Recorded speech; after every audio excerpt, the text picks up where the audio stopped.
Okay. So 2 years to the day since we started this podcast, and I am joined by Erik Danielsson Watain, and I'm going to try and compose myself through this interview because this is such a fanboy moment. But Erik, thank you from the bottom of my heart for taking the time out and joining me today. Thank you, Chris. Thanks for having us. So Watain, before we get into the new album, you started in '98. You're now on the verge of releasing your 7th album. You've done live shows, released live shows. What's the ceiling for Watain in your eyes? How big can Watain be? The ceiling? What's the ceiling? How high? What's the top? Yeah, exactly. No, but we coined this phrase very early on in our history as a band, which was from the vaults below the desert temple to the throne among the stars. And the throne among the stars should not be misinterpreted as a final destination to sit on and, you know, scratch your belly button in. It's the darkness behind the stars that we refer to, and that is limitless. And I believe that the work we are doing doesn't really have a limit like that. I mean, we are pretty well aware of that we are not, you know, as inclined for commercial success as other bands who have maybe a little bit different take on their work, such as I don't know, say Slayer or Behemoth or bands like this, to whom music and all that is maybe more of a form of entertainment. But as someone who regards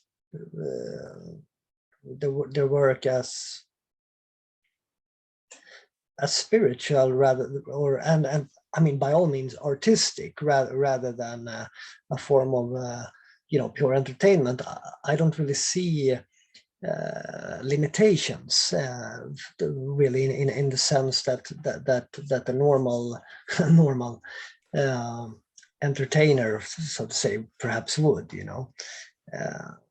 But we are, with that being said, we are and have always been, I think, on a path that is defined by a sense of escalation, like a elevation, perhaps, and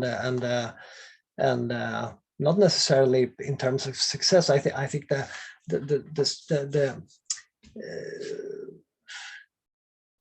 the rise of Watain into the mainstream and so on, I think that is just a result of that. Everything else that we do also has this sense of, yeah, like escalation really is the word that I come back to here. Interesting. You say that Watain into the mainstream. Do you feel like Watain is in the mainstream these days? Or, because for me personally, I see what you're saying, but in terms of Watain itself, I still see it as very much an underground presence. Yeah, so do I. And that's great. If I will always have a foot in the underground, or perhaps even two, when it comes to me personally, as long as I do anything related to black and death metal. But because that's where I come from, and that's, frankly speaking, that's most of what I like is underground music. When it comes to black and death metal, at least. But I mean, we appear on the front cover of magazines. We are signed to the biggest metal label in the world. We are playing on festivals along with mainstream acts, and I have no problem with that at all. Many of the bands that I like the most have also done the same thing, you know, like Mhm. Bathory and Dissection and Venom, they were not necessarily, I mean, they were in a way, they were underground bands, but they were also fucking larger than life bands, you know, that were like, you know, that could easily headline the Wacken stages. So I think there's certainly no shame in that, and there's I think there's something in that again, you know, reflects the fiery potential of our work, and this, you know, that doesn't really that aspect of Watain, this like this need to like a fire's need to spread or something like that. That notion is not really concerned with terms like underground or mainstream and so on. That's something else that is at work, something more profound and something more ancient and hungry in that sense, you know. But I have I used perhaps I used to struggle a little bit with being with Watain appearing in like mainstream circumstances, but I think I think I've it's been quite a while now since I started to rather see the interesting aspects of that instead, you know. I think there's something to there's something noteworthy about being a band like Watain in a mainstream context, you know. I don't really I think we're a bit unique maybe in that way, you know, as a band of our generation at least, to do what we do on the scale that we do it, you know. We have contemporaries, that there are bands, black metal bands, that have been around for way longer than us, but we're working pretty differently. We have a pretty different approach than what they have, and we are also appearing more in mainstream circumstances than they do, you know. So there's something weird at work, and it's pretty great, I think. I mean, you mentioned there that you signed to Nuclear Blast, like a big label, and Right. I think if we take that side of it, that would probably, I don't know, you could inverted commas say that is mainstream. But Watain, the band itself, when I think of the live performances and everything that Watain stands for, that you have created for this band since '98, that is the underground, and I think that far outweighs this mainstream. If you no, but I mean, I think there's a lot of I think there's a lot of like parts of mainstream culture if we look, you know, beyond music, but I think there's a lot of mainstream culture where it's like, how is this allowed? How can this become so big? This is pretty extreme, you know. I'm thinking about like horror movies or certain literature, for example, and you know, how can this become so big and so well known? It's weird. Like this is too extreme to be that big, but I don't know. I mean, if there is intent and there is, well, quality, I suppose, and but above all, I think if there is strong intent and a genuine, like, passion-driven vision about anything, I think it also has the potential to outgrow whatever underground it comes from. But here's the thing. I mean, to me, the underground is more of a the underground to me is more about a set of ideals, I think, and an attitude and an approach, and then a way of it's a way of saying that you're not being controlled by anyone else than yourself. And in that sense, Watain is absolutely an underground band, because we share all those qualities, and we come from that world, and we haven't felt a need to abandon any of those ideals. So yeah, I mean, people can make whatever they want out of it, but the funny thing is always, you know, when like this, people can call us whatever they want. But I will always like lean back and watch when our critics, underground people, start to actually dig in a little bit into what it is that we do and what it is that we have done, because you will not be able to find any compromises. You won't be able to find any adaptation made for, you know, in order to become bigger or anything. Like you want, I think Watain got big because we stuck to our guns, and people are fascinated by that, and that's fine by me, you know. Fine by me too. Yeah. um, so the new album then, the Agony and Ecstasy of Watain, is out on the 29th of April, and I've been fortunate enough to have it now for a few weeks. And you mentioned a word earlier, quality. Watain to me is what black metal represents, and I think always, like you said, Watain has stuck to your truths. So I'm going to ask the question straight off the cuff. Yeah, The new absolutely. album, the new album, is this the best Watain album? Is that for me? I'm not sure if that's for me to say, but let's put it like this. I am I have been, for all this time, for all these 25 years, constantly confused and felt a bit of frustration about the fact that so many bands that I love and respect have gone down the same path of going from like very interesting to less interesting, like very full of passion to like a bit tired and so on. And to me, it's been, I think that's been a bit of a motivation for me to kind of prove, maybe not to anyone else, but at least to myself, that doesn't have to be the path of every band, you know. I believe, I don't see why it couldn't go the other way. You know, if you take other forms of art, like writers or painters or sculptors, for example, it's not at all uncommon that they have artistic progress that just keeps on elevating them to, like, you know, new heights all the time, and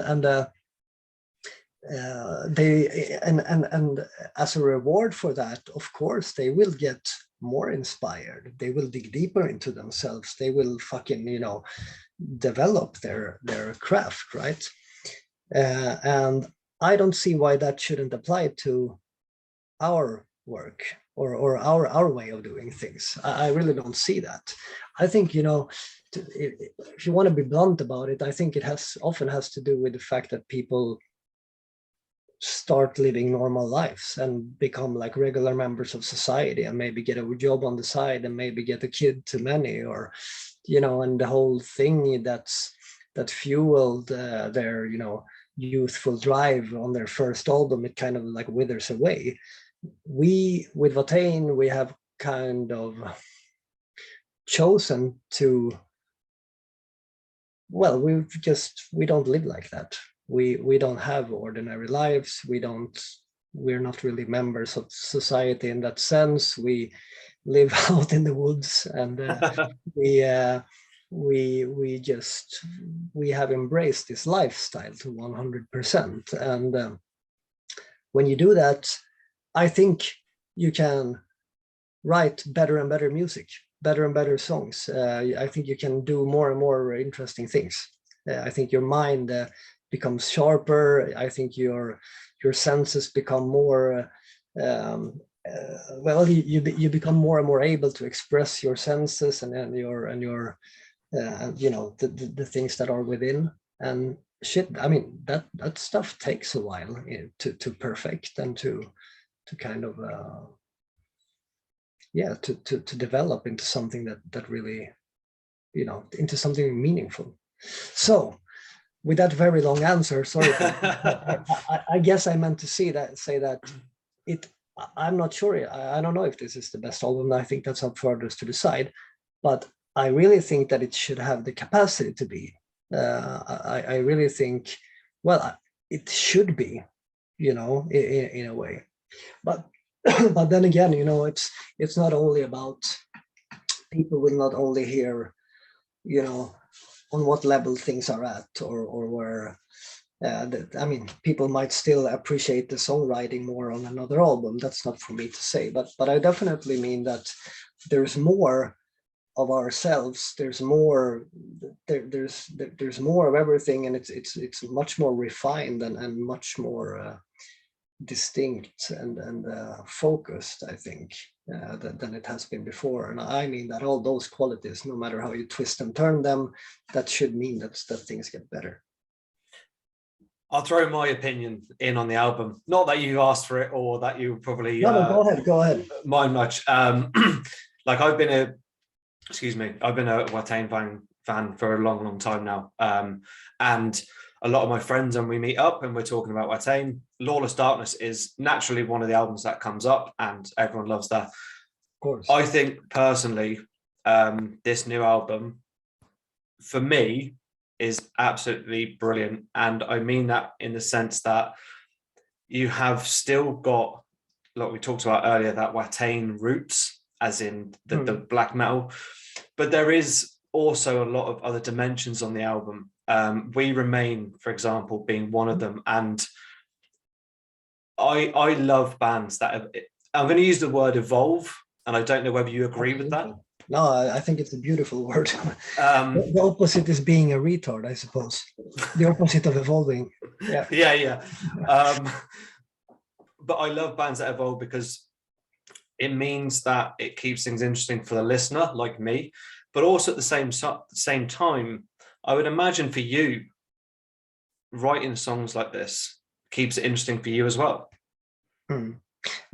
Most definitely. And I think, again, that's where a lot of bands sadly fail, because they don't keep it interesting for themselves. They kind of rely on sensations and motivations that they had when they were much younger, when life was different, or when parts of themselves that may be starting to wither away, but they kind of cling to them anyway, and ultimately that becomes like playing a charade to yourself or something. It's a dangerous path to go down on as an artist. I think I really believe in keeping things interesting. I think that if you're not enjoying, at least to a certain degree, if you're not really enjoying the creative process, that if it's not filling you with a strong emotion of some kind, it doesn't necessarily have to be enjoyment. It can also be fucking agony, but it should feel strong, and it should feel meaningful to go through writing a song, and it shouldn't be a thing that you do on your computer, like copying and pasting shit. I mean, you'd be surprised. people do that, but I guess that's what people do. They would send riffs to each other via email and place them in their programs and like make songs. Fucking like sickening to think of, I think. And I, on the other hand, I take this whole songwriting thing pretty seriously, and I definitely look for new challenges and exciting ways to go down, instead of taking the same old routes. I think, again, I think that's something you really have to keep in mind if you're going to do something artistically for a long time. Yeah. But I mean, like, I don't want to press on this at all, but the Wild Hunt, the album, obviously They Rode On was obviously the song which probably surprised a lot of people because of how melodic it was. Yeah, but I don't want to press on that, because I actually personally think the title track on the Wild Hunt is absolutely stunning as well. Yeah. And I think the Wild Hunt is a great example of that evolution for bands, like adding that stuff in. But I just want to come back to the new album, and We Remain, sorry, and having Farida guest on it. Like, I'm a huge fan of the Devil's Blood, the band, and your song, of course. But like, I'm a huge fan of theirs. So obviously, with Selim was a tragic thing that happened. And when you were writing this song, was it written with Farida in mind, or did you write it and then think, I know someone who would fit this? It was not written with Farida in mind, but it was written with Farida around, because I started writing We Remain when we were touring together with the Devil's Blood back in 2012. I started writing the lyric for that song on that tour, and that was a tour where we hung out every day, us and In Solitude and the Devil's Blood. If we were not in the Devil's Blood bus, we were in the In Solitude bus. The Watain bus. It was fucking wild, and we were, every night was just kind of magical. It was something really special going on between those three bands. And I didn't base the idea for the lyric was not based on that, but it came out of that environment, and was strongly colored by my experience of that tour. So when I completed the lyric 8 years later,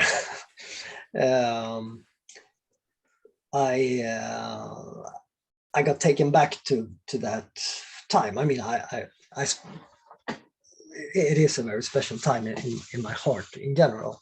But I had this part in the beginning that I had done vocals for on the demo, but I wanted a woman to sing it, and we had been talking to Farida a long time about recording something together. We were actually talking to her already on the Wild Hunt.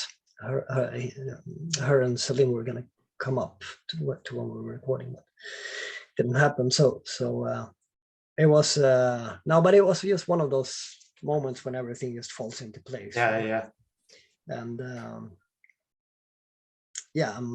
I'm just beyond glad that we managed to do it and managed to establish our connection, which is pretty important connection, that has colored Watain quite a lot, to establish that in artistically and make a point out of our kinship.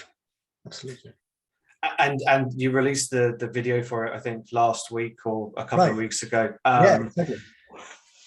It's just such a powerful song, and it still holds that Watain about it, like the opening with the flag bearing, and I just think it's such a great song, and to have it so late in the album as well, just really mixes things up. It comes a bit unexpected there somehow. That's the 8th song or something, Erik.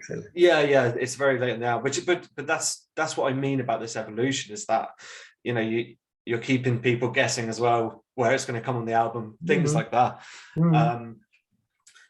How if you don't mind me asking about Selim, because obviously I'm just checking. I have another interview in. Oh, sorry. 4 minutes. Just so you're aware. Yeah. No worries. Sorry. Just with Selim, obviously he was a guitarist for Watain. How much has he missed in the scene, if you don't mind me asking, Erik? I don't think there is any way to measure that, really, how much someone is missed, but I think about him all the time, and he was the kind of person that filled the room, it was